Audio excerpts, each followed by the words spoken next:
तबका कुल मदरसस मज सयासतुक समाजस मुतलिक जमानस मुतलिक का इल्म हासिल क्या तालीम पढ़मुत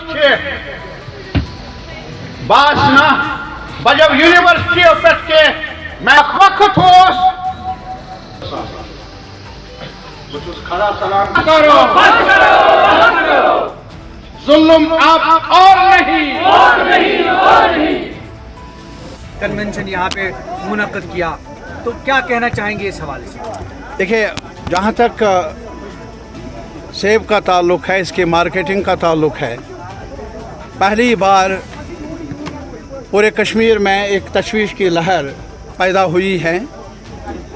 और आप यकीन करें, कोई घर नहीं,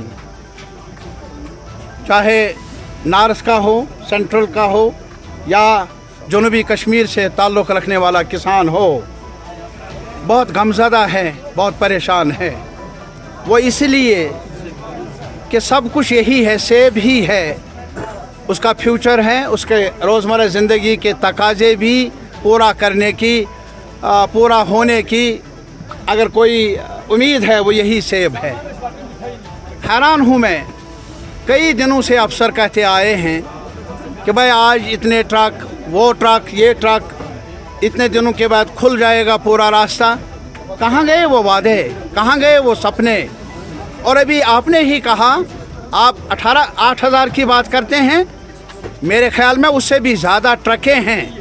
अब इन्होंने नई तरकीब निकाली है, उनको डाइवर्ट करना है कुलगाम की तरफ और गलियों की तरफ, अनंतनाग की तरफ, ताकि शाहरा पर नज़र ना आए। क्या वजह है? सरकार क्या कहती है?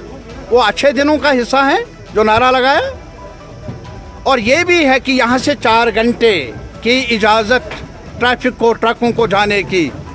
और जो जम्मू से ट्रैफिक आ जाएगा, हम खुशामदीद करते हैं, वहाँ से भी जो कुछ आ जाएगा अच्छा होगा, लेकिन वहाँ से रास्ता खुलना है कितने घंटों का? 12 घंटे का।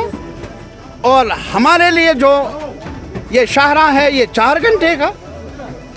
क्या जवाज़ है? और फिर अभी देख लीजिए, बांग्लादेश हमारा माल जाता है, 300 ट्रकें 28, ये जो सितंबर है तब तक ही पहुंचनी चाहिए, क्योंकि बॉर्डर बांग्लादेश और हमारे मुल्क का वो बंद होगा।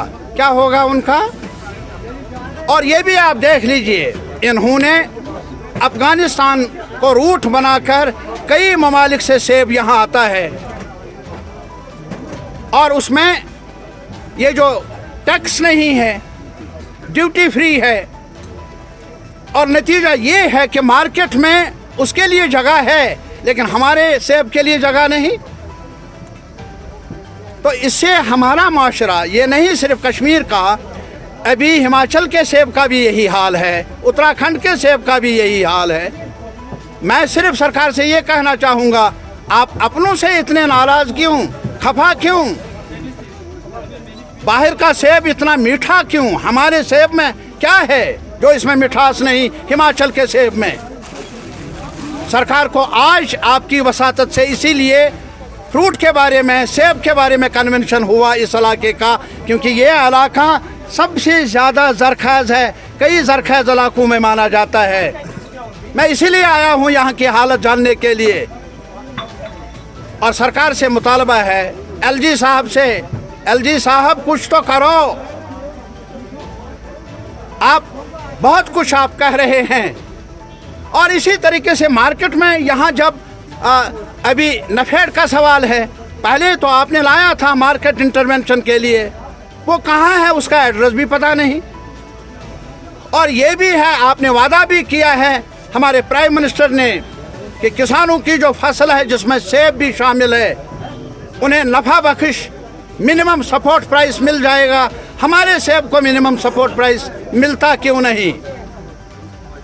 कश्मीर में जो भी लोग हैं, irrespective of their political affiliation, जो भी ग्रोवर्स हैं, जो भी इस फ्रूट के साथ जिनके ये वाबस्तगी है, मैं उनसे अपील करता हूँ, पुरअमन तौर पर हमें एहतजाज करना चाहिए। हमें ज़ुबान बंदी नहीं, लब खोलने चाहिए और अपील करनी चाहिए गवर्नमेंट से कि कश्मीर के ग्रोवर्स के साथ इंसाफ किया जाए। तारिक अमीन साहब अपने आप की तकरीर